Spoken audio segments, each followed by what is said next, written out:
मेरे प्रिय भाई बहनों, मित्रों, मेरे साथियों, आप सबको जय मसीह की। मित्रों, आप सब लोगों का इस चैनल में स्वागत है। आइए हमारे साथ में सम्मिलित होइए और परमेश्वर के आशीषों का आनंद लीजिए। मित्रों, आप सब लोग कैसे हो?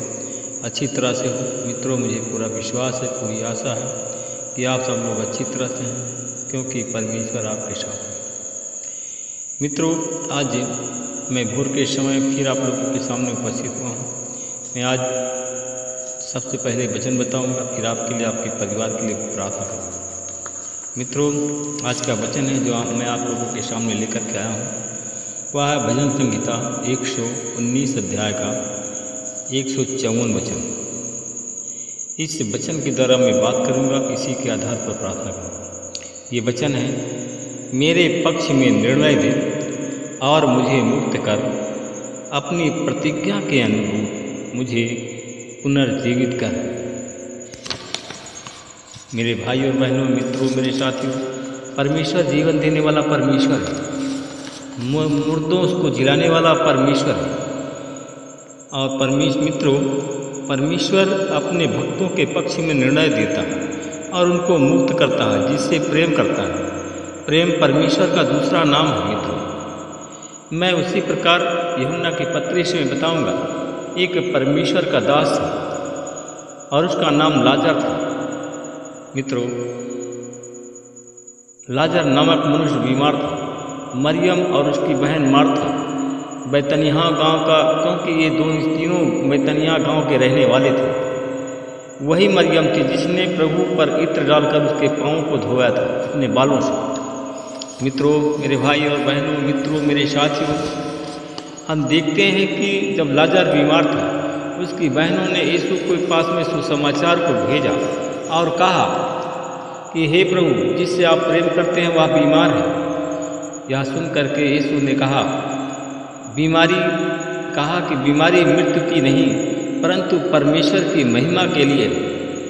इसलिए यह भी है कि इसके द्वारा परमेश्वर के पुत्र की महिमा हो। परमेश्वर की मैं अपनी महिमा करना चाहता था। मित्रों, यीशु मार्था और उसकी बहन मरियम तथा लाजर से प्रेम करते थे। मित्रों, जब यीशु ने सुना कि लाजर बीमार है, तो जिस स्थान पर थे वे 2 दिन और ठहर गए। मित्रों, इसके बाद यीशु ने अपने चेलों से कहा, आओ हम फिर यहूदा प्रदेश को चलें। मित्रों, चेलों ने यीशु से कहा कि हे रब्बी, अभी तो यहूदी आपको पत्थरवाह करना चाहते थे, फिर भी आप वहाँ जाना चाहते हो। मित्रों, यीशु ने उत्तर दिया, क्या दिन के 12 घंटे नहीं होते हैं? यदि कोई दिन में चले तो वह ठोकर नहीं खाता, क्योंकि वह जगत के उजाले को में देखता है। मित्रों, परंतु यदि रात में पहले चले तो ठोकर खाता है, क्योंकि उसमें प्रकाश नहीं होता। मित्रों, हमारे लिए तो प्रकाश यीशु मसीह है। हमारे लिए उजाला तो यीशु मसीह है। यीशु ने ये बातें कही और इसके बाद उनसे कहने लगा, हमारा मित्र लाजर सो गया है, परंतु जो मेरा प्रिय मित्र लाजर सो गया है, मैं उसे जगाने जा रहा हूँ। आमीन। मित्रों, मैं जो वचन बताऊंगा, आप हाँ और आमीन बोलते रहिए। परमेश्वर, अगर आप मुर्दे हैं तो परमेश्वर आपको जिलाएगा। चेलों ने यीशु से कहा कि हे प्रभु, यदि वह सो गया है। चेलों ने यीशु से कहा कि हे प्रभु, यदि वह सो गया तो बच जाएगा। मित्रों, यीशु ने लाजर की मृत्यु के विषय में कहा था, परंतु वे समझे कि यीशु नींद के कारण सो जाने के विषय में कहा है। मित्रों, तब यीशु ने उससे साफ शब्दों में कहा, लाजर मर गया है, किंतु मैं तुम्हारे कारण आनंदित हूँ कि मैं वहाँ नहीं था, जिससे तुम विश्वास करो। और अब आओ हम उसके पास में चलें। मित्रों, तब जो थोमा परमेश्वर का दास था, जो दिदुमुस कहलाता था, अपने साथी चेलों से कहा, आओ हम उसके साथ भी मरने को चलें। मेरे भाई और बहनों, मित्रों, मेरे साथियों, यीशु गांव में आए तो उन्हें मालूम हुआ कि लाजर को कब्र में दफनाए हुए 4 दिन हो चुके हैं। मित्रों, बैतनिय्याह गांव यरूशलेम के समीप बैतनिय्याह गांव से करीब 2 मील की दूरी पर था। जहाँ पर गाड़ा गया, बहुत से यहूदी मार्था और मरियम के पास उनके भाई के विषय में शांति देने के लिए आए थे। मार्था यीशु के आने का समाचार को सुन करके उनसे भेंट करने के लिए गई, परंतु मरियम घर में बैठी रही। मित्रों, मार्था ने यीशु से कहा कि हे प्रभु, यदि आप यहाँ होते तो मेरा भाई कदापि न मरता, परंतु अब भी मैं जानती हूँ कि, मित्रों, उसने कहा कि अब भी मैं जानती हूँ कि आप परमेश्वर से जो कुछ मांगेंगे वह परमेश्वर आपको देगा। मित्रों, यीशु ने उनसे कहा, तुम्हारा भाई जी उठेगा। मित्रों, मार्था ने उससे कहा कि मैं जानती हूँ कि अंतिम दिन में पुनरुत्थान के समय वह जी उठेगा। मित्रों, यीशु ने उससे कहा, पुनरुत्थान और जीवन मैं ही, जो कोई मुझ पर विश्वास करता है, यदि वह मर भी जाए तो भी जिएगा, और जो जीवित है और जो मुझ में विश्वास करता है वह अनंत काल तक नहीं मरेगा। मित्रों, मेरे भाई और बहनों, मित्रों, मेरे साथियों, क्योंकि मेरे भाई और बहनों, मित्रों, मेरे साथियों, और कहा कि जो मुझ पर विश्वास करता है वह अनंत काल तक नहीं मरेगा। क्या तुम इस बात पर विश्वास करते हो? उसने यीशु से कहा कि हे प्रभु, मैं विश्वास कर चुका हूँ, परमेश्वर का पुत्र मसीह जो जगत में आने वाला था वह आप ही हैं। मेरे भाई और बहनों, मित्रों, मेरे साथियों, यीशु अभी बैतनिया गांव में नहीं पहुँचे थे और उसी स्थान पर थे जहाँ मार्था ने उससे भेंट किया था। मित्रों, मरियम के साथ घर में थे और उसे शांति दे रहे थे यीशु। जब उन्होंने देखा कि मरियम तुरंत उठ करके बाहर गई तो वह समझे कि वह कब्र में रोने के लिए जा रहे हैं, अतः उसके पीछे पीछे हुए यीशु भी हो लिए। मित्रों, और वहाँ पर उसके पीछे पीछे गया।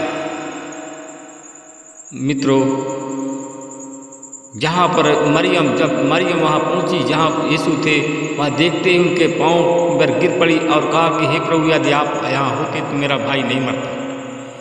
मेरे भाई और बहनों, मित्रों, मेरे साथियों, उन्होंने यीशु से कहा, हे प्रभु, चल करके देख लीजिए।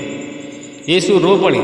लोगों ने देखा कि यीशु इनसे बहुत प्रेम करते, इसलिए कि मित्रों, यीशु मन में बहुत उदास हुए। वह कब्र पर आए, वहाँ पर गुफा थी, उसके मुंह पर एक पत्थर रखा था। यीशु ने कहा कि पत्थर हटाओ। मृत लाजर की बहन मार्था ने कहा, हे प्रभु, उसमें से अब तो दुर्गंध आने लगी होगी, क्योंकि मरे हुए 4 दिन हो गए हैं। यीशु ने उससे कहा कि मैंने तुमसे यह नहीं कहा था कि तुम विश्वास करोगी तो परमेश्वर की महिमा को देखोगे। मित्रों, लोगों ने पत्थर को हटाया। यीशु ने आंखें उठाई, आकाश की ओर उठाई आंखें, और कहा, मैं परमेश्वर तेरा धन्यवाद करता हूँ, तूने मेरी प्रार्थना सुन ली है। मैं जानता हूँ कि तू सदा मेरी प्रार्थना को सुनता है।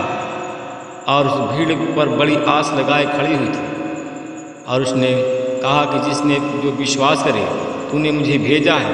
यह कहकर ऊंची आवाज़ में पुकारा, लाजर निकला। जो मर गया था वह कब्र से बाहर निकला है। मित्रों, मेरे भाई और बहनों, मित्रों, मेरे साथी, अगर आप परमेश्वर की योजना है, अगर आप लोग प्रार्थना करेंगे तो आप लोगों की प्रार्थना से और इस वचन के द्वारा जो मुर्दे हैं वो जिंदा हो जाएंगे। मित्रों, अगर आप मुर्दे हैं, आपके अंदर शांति नहीं है, तो मित्रों, आज आपको जीवन मिलेगा। आज परमेश्वर आपको जीवन देंगे, आपका शत्रु पराजित हो। आइए हम आपके लिए, आपके परिवार के लिए प्रार्थना करते हैं। अनुग्रहकारी दयालु पिता परमेश्वर, मैं आपका धन्यवाद करता हूँ। मैं उन भाई और बहनों के लिए प्रार्थना करता हूँ जो बीमार है, यीशु मसीह के नाम से वो स्वस्थ हो जाए। यीशु में तेरी आशीष हो। जो शैतान की गुलामी में है, यीशु मसीह के नाम से आज़ाद हो जाए। मैं उन भाई और बहनों के लिए प्रार्थना करता हूँ कि जो आज अगर अस्पताल में, मैं देखता हूँ परमेश्वर कि हमारा एक भाई अस्पताल में वो सो गया है, और इस वचन के द्वारा आज वो जाग गया है। मैं धन्यवाद करता हूँ, और इसकी गवाही मित्रों, इसकी गवाही आपके सामने अवश्य प्रकट हो। आपकी ये गवाही आपके सामने आएगी। एक भाई है कि जो कि सो गया है और इस वचन के द्वारा वो जाग जाएगा। परमेश्वर पिता में धन्यवाद करता हूँ बहनों के लिए प्रार्थना करता हूँ जिनके पास में संतान नहीं, उन पर संतान की आशीष हो, उनकी हर एक कमी घटी हर एक ज़रूरत पूरा कर। मैं धन्यवाद करता हूँ हर एक रोगी चंगा हो जाए, हर एक बीमार स्वस्थ हो जाए, हर एक शैतान के जितने गुलाम है शैतान गुलाम आज़ाद हो। जिनके पास में बच्चे नहीं उनको संतान की आशा। मैं इस प्रार्थना को यीशु मसीह के नाम से आमीन। प्रभु आप तो को आशीष दे रक्षा करें। मित्रों, अगर आप लोग हमारे चैनल में नए जुड़े हैं तो आप लोग हमारे चैनल को पहले सब्सक्राइब करें और शेयर करें। परमेश्वर के राज को बढ़ाएं। आमीन।